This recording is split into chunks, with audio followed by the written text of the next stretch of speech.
कृष्णवर्णां तु वाराहीं महिषस्तां महोदरीं वरदां दण्डिनीं खड्गं बिभ्रतीं दक्षिणे करे खेटपात्राभयान् वामे सूकरास्यां भजाम्यहम्। स्तुति।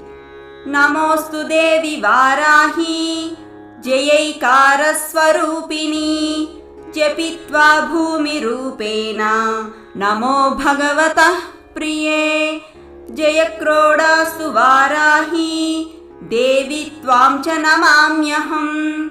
जय वाराहि विश्वेशी मुख्यवाराहि ते नमः। मुख्यवाराहि वन्दे त्वाम् अन्धे अन्धिनि ते नमः। सर्वदुष्टप्रदुष्टानां वाक्स्तम्भ